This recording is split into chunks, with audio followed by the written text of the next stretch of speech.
Hey folks, so we're at the stage of disassembly on the Honda 70 engine, where I'll show you a few little tricks and tips when you're doing this. Basically, you can see I've got the cover off, and I did another little short side video on just doing the cover, just pulling that apart, because I do it a little differently. This gasket and these little, you can see that one's pretty rusty too, those dowel pins, and the gasket gets pretty baked on there over the years.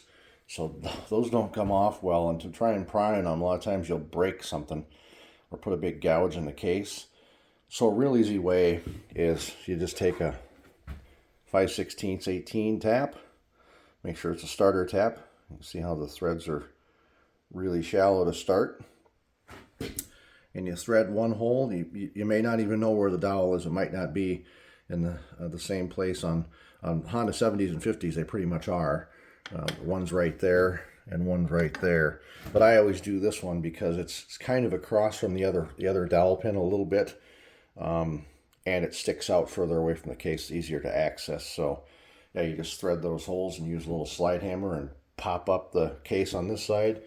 Move over here, pop up the case on that side, and then you can just kind of wiggle it right away from the section of the center cases. Now, you can see I've done a little bit of drilling on top of here, because that is another problem. That's the poor man's centrifuge that Honda created. Works really well. Problem with it is these are a tapered, I'll put that down so you can see it a little better instead of my dirty finger.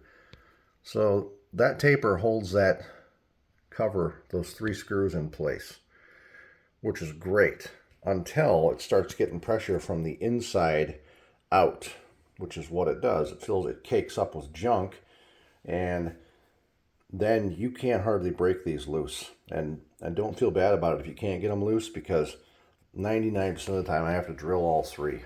And I use a little 1/8" drill, and then I try and use something that's a little closer. Let's see. That's about 191 thousandths. That's a 5mm is what it is. So you want to use a drill that's just slightly over that. Maybe 20 thou over is fine. And then you center drill it with the 1/8" drill down to where you think the bottom of the taper is in the cap screw. And then you drill it the rest of the way very gently until this head will pop and spin. And then once that happens, you can pull this. You get all 3 fasteners out. The 2 that I turned the heads off of, stripped them. I just drilled them right away.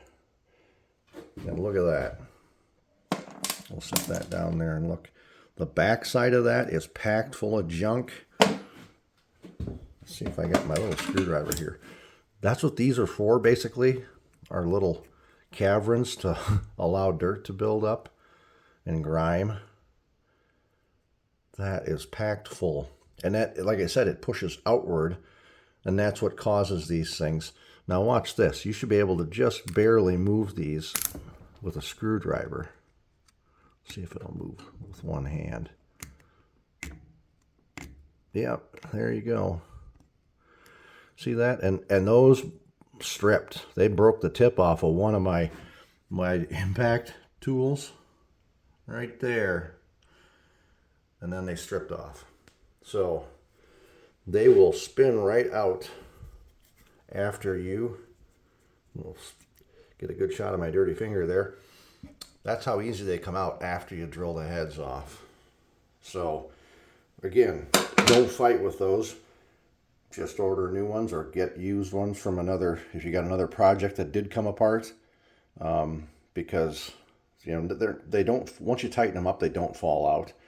But once these have been together for 40 years and ran through 3 generations of kids, that's what happens. So you just gotta get it apart so you can clean all that and get the clutch off there and put new plates in it. And you're not gonna do much else to this. Generally, if the gears goes through the gears fine, they're good shape. The crank's usually in good shape. That's it. This is the oil sump pickup, and that's the little filter I talked about in another video. This one's pretty darn clean.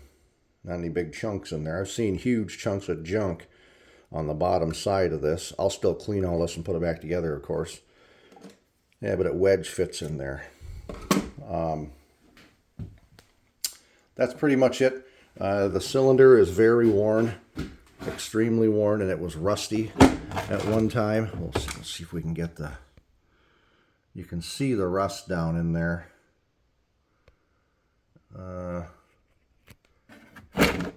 There we go. And the big ridge on top. This thing sat for a long time, possibly even sat outside and got water in it. I don't know. That'll be bored out next oversize. And the cylinder head, you look for the camshaft to be nice and tight in that aluminum housing. If it is, you're good to go. Needs new valves. That intake is typical. It's sunk right down in. That'll be, when I pull that spring apart, that valve will be tulipped. And you can look at other videos and see what a tulipped valve looks like, but it's worn out. The exhaust will be a little better because it's not sunk into the head quite as far. But you can see this was burning a lot of oil. Look at all that oil on the combustion dome. And that's why, because of this thing sat forever or it got water in it, and then they decided, oh, let's get it running again after sitting in the shed for 40 years. Well, that's what happens right there. So that's why you need to oversize them, because it ran long enough. May have had that ridge in there prior to running it with the rust in it, but could have also happened, when the rust was there. It just caused that much wear in it. So this is a long enough video for me. I don't try not to do anything over like 5 minutes, but see, we're getting a little long. I'm going to end it right there. Finish pulling this apart, clean everything up, and maybe I'll do a final assembly with you, or just have it in the bike frame and you can hear it run when I'm done. I'll probably do a final assembly and show you the finished bore size and what the valves look like when you've got new valves in it and the head's cleaned up, that sort of thing. The clutches are pretty basic. There's other videos out there putting those plates in, and you buff the metal discs in between the fiber discs, buff them with a wire wheel. I was taught that by a guy I used to work with years ago too. So stay tuned and we'll get her all cleaned up, get it machined, and get her going back together.